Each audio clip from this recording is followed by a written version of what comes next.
Welcome to The Source, where we combine the headlines with in-depth conversations with the newsmakers themselves. Today on the program, all hands on deck in addressing inflation woes. The Economic Cluster Group will submit to the Office of the President a draft executive order removing administrative constraints and non-tariff barriers on importation of fish, rice, sugar, meat, and vegetables. The President is set to issue an order to counter inflation. The rice prices will stabilize by November this year. But is the government doing enough in controlling high prices of goods? I actually presented this to the econ managers during the last meeting of the Economic Development Cluster, but the econ managers actually rejected the idea. Also, the entry of a third telco player and threats of destabilization. Senate Committee Chair on Economic Affairs Win Gatchalian joins us live.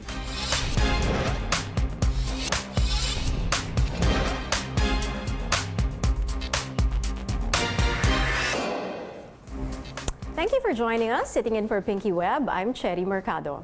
CNN Philippines is closely monitoring Typhoon Ompong and its effects. The typhoon has moved slightly faster as it approaches land.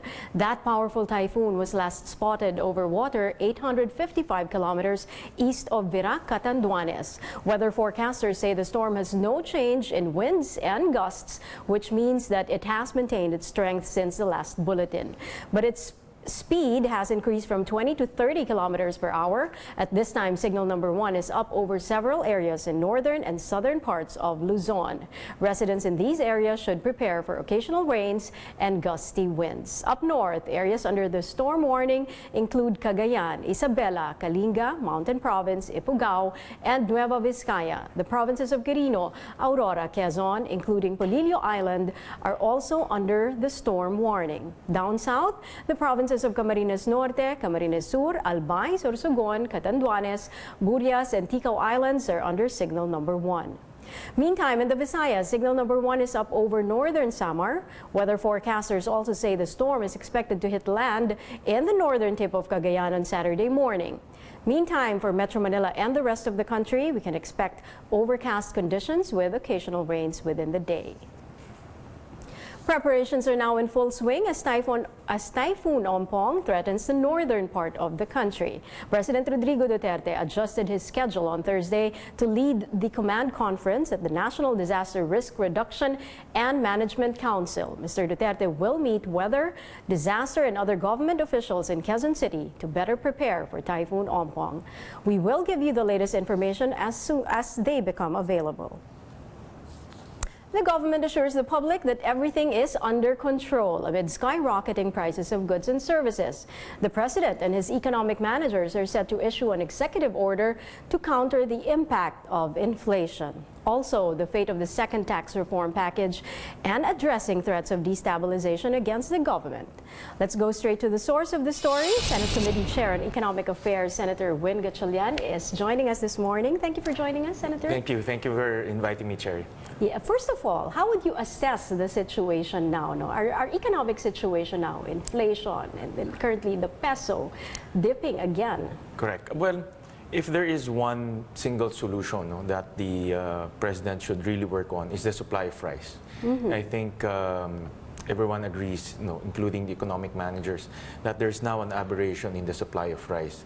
And that led to an increase in the price of rice, as well as the increase in the food inflation that we are all feeling right now. For an ordinary Filipino, rice is about 10% of its expenditures. For the poorest 30, the bottom 30 in the Philippine Statistics Authority measure, that's about 20%. So 20% nung kanilang gastusin pumupunta sa bigas. That's why every time that there is an increase in the price of rice, ang laki ng epekto malaki ang epekto. The repercussions is really felt by our poor constituents. So I think we should fix that, and also on an overall scale, fix the policy on rice supply. Because right now, I feel, and we've looked at this many times, that NFA is not already, kumbaga, hindi na siya effective. It's not effective. It's not delivering what it intends to deliver, which is to help our farmers and to stabilize the price of rice, both of which is not being met right now. So you're for the abolition of the NFA? Yes, I think to move forward, And this is actually in line with the president's pronouncement during the one-on-one interview that he would rather import rice, no? Meaning he would rather support a rice tariffication program.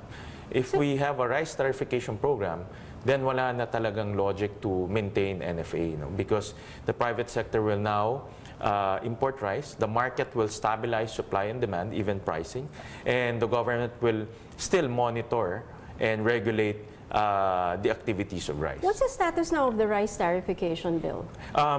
It's sponsored already on the floor. I think yesterday, Senator Villar already sponsored it on the floor. It's up for debate, and hopefully within 30 to 60 days, we will now have a rice tariffication bill. Oo, kasi this is already being mentioned, no, ever since inflation of 6.4, and this is being said as one of the immediate measures. Correct. Yeah, I think the economic managers has been pushing this for a very long time. It's as early as February they've been pushing this already, and NFA it was created 31 years ago.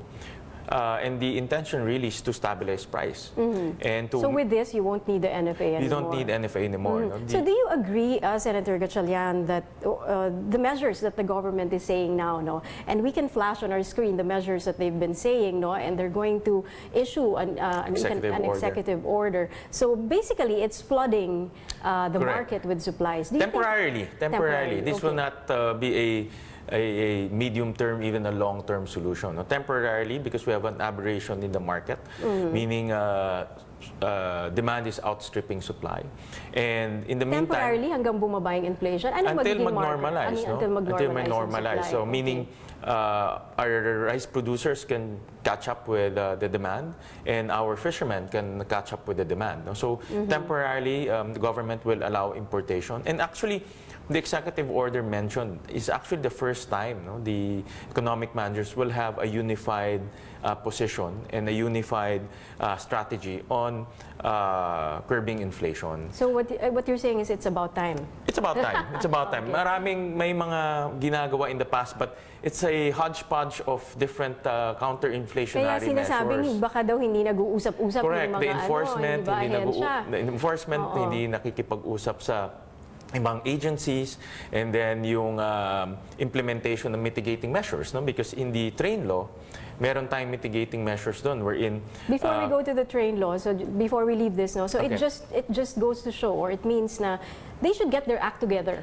It's about time that they should really together. talk to each other and put a strategy in place, no? Instead of different departments implementing different things. No? But you don't think the economic manager should be sacked? No, not at this point, because a lot of these measures, the economics have already formulated in the past, no? And they've already implemented a lot of it since January. But it's really about time just to put a holistic approach, no, to this counter-inflationary approach. Okay, now we can go to train 2. Right. Well, in train 1 first. No, train 1, okay. There's meron doon mga mitigating measures. One of which, Sherry, is to give up to 200 to 300 pesos to our poor constituents. And yan pa lang hindi na na-implement mabuti. During our last hearing, we found out that out of the 10 million families that were supposed to be given support, only 6 million has been given. Ito yung conditional cash transfer. In unconditional cash transfer. Unconditional cash transfer. And this is supposed ginagawa nila, but apparently in your hearing, apparently it's not complete. No? Ang importante dito, the concept here is pagpalo ng January, no, all of these mitigating measures should be given already to the constituents. Hindi na natin dapat intayin na tumaas pa yung inflation. But last hearing, which is about July, we found out that only 6 million out of the 10 million were given. Bakit daw? Many administrative issues. No? Mahirap raw distribute, malalayo raw. But all of this has been discussed last year. No? As early as I remember, June, we were discussing on how to distribute this counter-inflationary measures. No? And Congress and the Senate even put 21 billion to finance this counter-inflationary measures. And that alone, medyo nadili na. So you're calling on the government to speed up? We're calling on the DSWD, who's supposed to implement this counter-inflationary measure, and to speed up No? But you're not against the excise tax on fuel? Excise tax on fuel was used also for other things. No? The free education. No? The free education actually helped in lowering down inflation. No? Nung naging libre yung tuition fee sa mga universities natin, it actually deducted 0.2 from our inflation. No? So nakatulong siya sa pagbaba. It also financed the increase of salaries of our salaried men, no? Our policemen, firemen, military. Ito yung mga good tinaasan yung news sweldo. na bago nag-inflation. Correct. Ito No, yung mga good news, dito yung mga kinuha sa nare-reap excise natin. tax, no? Okay. Itong mga programa ng ating Pangulo. But then again, no, there are other unforeseen events like the rise of oil, no?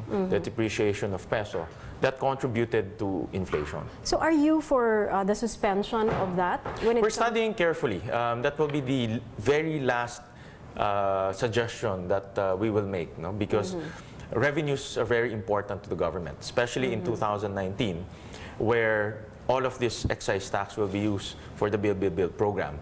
And admittedly, we will need to raise up our infrastructure spending to about 6% of GDP.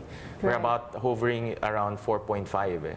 So just to catch up, no, para mawala yung traffic, para meron tayong magandang airport, magandang subway, we need to raise it up to about 6% of GDP. And then kailangan balansehin din our own exports, hindi ba? The strength of our own production. But right now, one of the reasons why peso is weakening is because we're importing more than we're exporting, no? And that's also a cause of concern, especially in our current account deficit. No? Lumalaki siya. That's why our peso has been slowly depreciating, and that contributes also to inflation, because we have to remember, no, we're a net importing country. We import oil, we import coal, we import rice. So pag tumaas pag nag-weaken ng peso, definitely these commodities will also go up. Asan na ngayon ang Train 2? What's the status of Train 2 in the Senate? The House has already approved Train 2, and now it's moving to the Senate. Correct. And the Senate Ways and Means Committee will be undertaking a few hearings in the next few months. But beyond that hearings, we've been talking to a lot of stakeholders, no? From the semiconductor industry, from the BPO industry. So we're trying to understand the impact of Train 2 to the different industries. I'm studying it very carefully. What are your reservations? What are the things that you think you should understand more? Conceptually, Cherry, we're the only country giving away perpetual incentives. Tayo lang nagbibigay na incentives na walang katapusan. And conceptually, these incentives are meant to attract industries, let them make money in our country, at one point, help in nation building naman by paying your taxes. But if you don't pay your taxes, you're not helping in nation building. So there must be some formula to giving out incentives. Especially sinasabi nila, the BPO has already reaped years and years of without corporate tax. Correct. So it's about time you give back. Correct. My approach to this should be a per sectoral or per industry approach, no? Because not all industries are the same. Right. We cannot apply the same formula to all industry. Iba naman yung manufacturing, iba yung BPO, iba yung software industry. So we have to look at the cost structures of this industry. But also there's there's the issue also. The people are asking now, is Train 2 going to be passed in the Senate? Kasi ang perception ng mga tao, Train 2 is related to inflation. Basta train, narinig ang train, it's related to inflation. Correct. But then Train 2, correct me if I'm wrong, you're the economy expert, is it inflationary or not? No, it's revenue neutral. No? So meaning, we will lower down our corporate income tax, no? Bababaan natin from 30 to 20 eventually. In pagbawas ng revenue doon, babawiin naman natin doon sa rationalization ng incentives na binigay natin in the past. So wala siyang kinalaman sa presyo ng pagkain? Wala siyang kinalaman. These are purely incentives, no? So wala siyang effect on the prices of basic commodities. Fuel? Wala rin. There's just a second tranche this January. We're studying carefully in various industries, no? Like for example, power, no? In fact, pinag-aaralan namin yung power sector because in the rationalization of the power sector, inadvertently, no, it might increase the prices of electricity. So we're looking at a per industry basis, no? Hindi yung But do you have a deadline? Yeah, we're doing it as we go along, and we're meeting a lot of different industry stakeholders. No? The oil and gas, kinausap namin sila. Of course, the power sector, kinausap namin Before sila. the end of the year, or is that? Ang target namin, hopefully in 2 months, no? We will have some clarity in Train 2. But conceptually, again, no? Train 2 is meant to make our country competitive by lowering down corporate income tax, because we have one of the highest here in the region. And to lower down corporate income tax, you also have to rationalize the incentives given in the past. And yung pinag-aaralan namin, baka i-rationalize natin, mas marami namang mawawalan ng trabaho. So we have to make sure that there are no negative consequences. Okay, on that note, we will still continue. Please still stay with us here. And this is The Source on CNN Philippines. Still to come, is there a brewing plot to oust the president? Senator Win Gatchalian shares his thoughts after the break.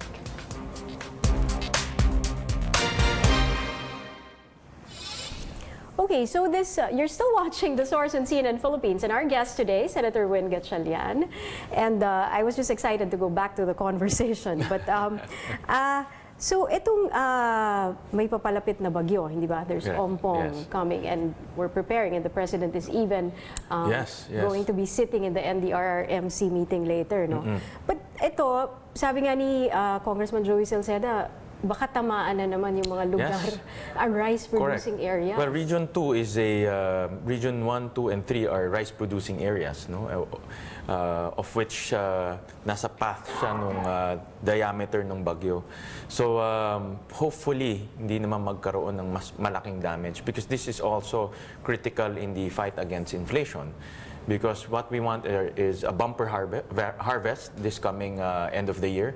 Mas maraming supply of palay will eventually lead to a lowering down of price of rice. So importante rin na magkaroon tayo ng magandang harvest this coming fourth quarter, and that's what we're hoping for. That's why this bagyo is medyo nakaka-discourage, no? Because we're really hoping for a good harvest this coming fourth quarter to help in the supply of rice. And of course, the medium-term and the long-term goal is to strengthen the farming, the Correct, yes. Diba? The long-term goal really is to catch up. No? If you analyze things, no? Cherry, our economy is growing at an average of 6%. But our agriculture is not growing. No? Our population is growing at an average of 3%. But at some points, I think in 2016, agriculture even went down. No? Output even went down. So hindi makakatch up yung food production natin sa population and sa growth. Why is this very difficult to improve the agriculture? We know that. We're supposed to be an agricultural country. Correct, correct. In several administrations already. Bakit? Correct. Bakit hindi natin Hindi imposible yan, because if you remember, at one point we were exporting rice. No, we have that experience and we have that know-how. It's just so happened that the strategies being put in place are not yielding the results. No, one of which is NFA. No, NFA was really a strategy to strengthen the agriculture sector, but as we all know, NFA has been a failure in the past years. Or the politics and corruption. It's there, right? That's also a factor. That's also a factor. But the big factor for me is really the strategy. No? And we really need to review the strategy moving forward. We really need to review that every money spent will yield to productivity for our farmers. Okay. Speaking of strategy, let's talk about the third telco player, and the strategy of this government. Well, they've been wanting the president to be saying he's already frustrated. I want a third telco player now, and you've been vocal about that too. And there's a piece of good news. The Senate approved last February we call it the Lifetime Mobile Cell Phone app. In Congress, they approved it 2 days ago. They called it Mobile Portability Number app. Itong batas na ito will enable us to bring our cell phone number anywhere. No?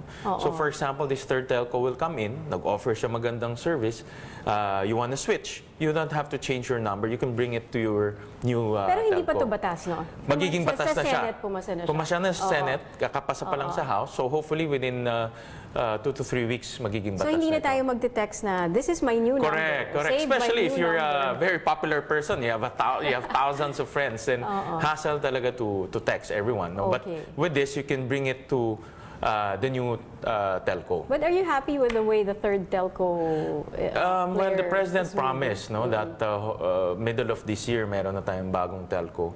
But Yung sinasabi niyang, I'll be the one in charge if you can't choose. I think the message there is, Oo.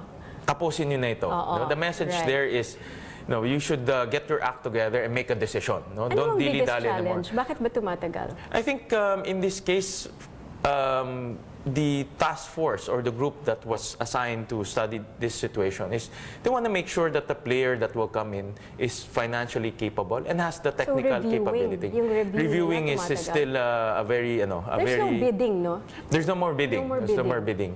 And matagal yung they're process just ng bidding. reviewing kung itong third telco will be a serious player. They have the financial and technical capability. So is it But fair that- to say pwede na ngang madaliin? Kasi nire-review niya Pwede lang na, pala. So pwede bilisan na. nila yung It's about pag-review. time to decide. Oo, Because oo. once you decide now, they will not operate tomorrow. It will take them Right. years to also operate. So, Ganun ba? So, patagal rin yan. kailan You have to pa? put the Yeah, towers, you have to the put the infrastructure in place. Correct. So it will take 6 months, maybe longer pa nga, Right, right. to see the actual player operating. Do you have But- any preference on the third telco player? Wala naman, Which no? As long as they country can lower down the prices, they can improve the services, the internet speed, tayo pag nag-abroad tayo, especially in Japan, when you go there, mas mabilis pa yung internet speed doon sa cellphone natin kaysa bumalik tayo dito. Right, So, we can see that technology has evolved so much in other countries, but naiwanan tayo dito sa This is the bansa name of natin. the game already, technology. So hindi tayo dapat magpahuli. Correct. Okay, maybe your thoughts now on the destabilization plots and what the president said that he has information from a friendly country that there are actual destabilization plots related to your colleague, Senator Trillanes, who's still in the Senate right now. Well, from a business standpoint, and aside from inflation, there are other pieces of good news. And inflation is being given a lot of attention, but I would like to highlight also some of the good news that came out recently. Number one, You can always use good news. right? Yes. Unemployment has gone down, to 5.2%. Okay. That is a very good number. We came from a high of about 7 to 8%, and unemployment is slowly going down. So meaning mas maraming taong may trabaho. Foreign direct investments, 2 days ago, Bangko Sentral announced that it went up by 42%. So mas maraming nag-i-invest sa atin. Pag mas maraming nag-i-invest sa atin, mas maraming trabaho. So there's a lot of good news out there. And what we don't want is uncertainty, no? And many of the credit rating agencies have already flagged this na kung may uncertainty, no, there's a very big risk that your credit rating might go down, and that will affect us also. So talks about destabilization, talk about coup d'etats, talk about even federalism, no, creates this atmosphere of instability, no, that we don't want, because everything now is moving towards good news, no? And all of this talk might create a lot of, might create an negative environment that will lead to uncertainty for our business sector. Yes, every Filipino should keep that in mind, no? That we are all stakeholders in this country. Whether you're in opposition or you're in the administration, dapat magtulong-tulong tayo to create stability here in our country. Because that's what we need. There, no? vigilance, but there's this all. Correct. You can always air your sentiments, but I think at the end of the day, what we want is a stable nation so that investors will come in and we can grow our economy. Okay, thank you very much, Thank you, Senator Cherry. Win Thank you. Gatchalian. Very well explained, and thank you for your thoughts. We'll be taking a short break. Please stay tuned.